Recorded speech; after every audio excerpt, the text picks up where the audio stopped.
We got the Ooh, I drivers touched his getting nail. prepped. I'm What gonna we're going stand to up. start with first is we're going to do a little bit of qualifying. We're going to really look and see how this race is going to start and where these drivers are going to stack up. Nick, share with us what's going to be unique about the start of this race compared to the other races we've had here. Well, I'll tell you one thing before we jump into that. This track is much bigger than, it's just a little bit over a half-mile track. It's not near as banked as what Cletus was saying. So I'm kind of interested to see what the transmissions are going to do here. Just for that, is that fact in itself. It's not near as banked of a track. It's a lot bigger. I'm excited to see how fast these guys can get going into turn one off the start. Tell us what's going on with the start, Spence. Well, yeah, so what we're doing is we're kind of doing a grid start, right? So we're going to stagger the pole position driver in second place and so on and so forth down the line. But they're going to start from a dead stop. Traditional to NASCAR, where it's a rolling start, they're going to get the green, it's going to be off the line. So we know these cars have nitrous. Is it going to be something that's going to help them hitting the nitrous off the start to get in front of the pack? That way they don't get caught up in any of those cautions. Yeah, for sure. I mean, you're going to have to worry about a lot of these transmissions that from the guys that were in the last race. You know, how tough are those freaking trans right now? How hot did they get in the race before? I know when I was talking to Connor Daly from the race before, his car didn't have first gear. So he was having to start in second, which is a big disadvantage. So you're going to use up a lot of nitrous if your transmission's not right. So I think it's going to be awesome to see them start from dead stop. Yeah, that's going to be a very great way to start this race. But as far as you touched on something very important, the transmissions. Okay, now being that it's a 5/8 mile oval, the shift points are going to be completely different. And so what we've seen, some of the test driving that's gone down, Cletus has let us know that it looks like second gear will get it done for most of the cars. But Brian Deegan was able to share with me that he was able to click third just after the start finish and give himself that extra 5, 6, 7 miles per hour before he enters into turn one. Yeah, big shout out to Ditto Tire out there. These tires are going to be definitely tested today. Bigger track, probably the biggest track that we've definitely been at.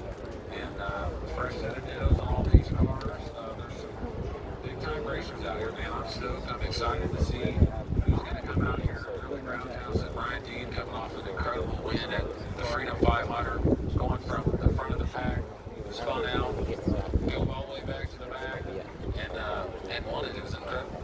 Absolutely. A lot of enjoy today for the viewership at home. We have in-car cameras. And as you see right now, we have Cletus McFarland in the number 4 Crown Vic getting his harnesses set up, getting dialed in. This is going to be one of the best shots. The shots that I'm most excited to see is that in-car of LS George, Cletus McFarland, and Brian Deegan in number 38. So you see Cletus is up there, and I believe as far as the qualifying goes, he will be in qualifying Group 1. But these in-car cameras are going to look very good. So Cletus is actually using the same car that he used in the previous race, and a lot of these cars have been recycled, plus or minus a few intake manifolds. Yeah, they're going to be out there full send. That first qualifying, you got Cletus McFarland, followed up by Matt from Demolition Ranch, and you got Kyle from the Boosted Boys. And Kyle put on a good performance at the last race. So, and Matt's out here, he's sending it. Looks like he won last night in the Burnout Rivals. So, I mean, let's talk about some of the competitors we have here. We actually have 4 drivers today that have won at some of the, either at the Freedom Factory events or any of the events we've held. Some of those drivers, we have Jamie from PFI Speed, who had the world-class finish in reverse for the victory. We have Brian Deegan, who has won as well. Then one of our other winners is Cletus himself. And then I think that makes up our 3 winners. We might have one more in there, but it's going to be a very good competition because, again, new track, whole new driving experience, new lines, and even one of the staff personnel was able to share with me, although it looks like an oval thing, turns 3 and 4 is actually a tighter turn than turns 1 and 2. yeah, I think you got to worry about Kevin Smith out there. He's another winner as well. Jamie from PFI Speed and Brent, that was in that tag team race in 2.4 hours of the Mullets. Whistling Diesel can drive. A lot of people think that guy just goes out there and tears cars up. I think he's going to be a beast. Looks like we got the cars going out there on the track now, about to do some qualifying. Absolutely. So what I'm going to do is I'm going to let you know, obviously, we have our very own. Make some noise for our one and only Cletus McFarland in the number 4 Blue Crown Vic.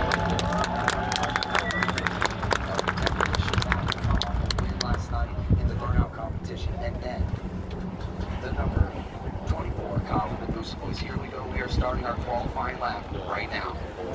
Yeah, it's gonna be nice to see these guys out here breathing. I'd like to see the nominals races going in another NASCAR league makeup that's going out there. Got a little tire 24 before you have that car looking like it's just pretty special. Absolutely.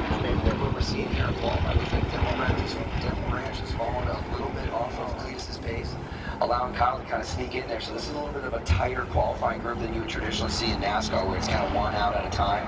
Well, there's a couple guys getting warmed up out there. But this line, it looks like the middle of the turn is the line. We're not necessarily seeing just a high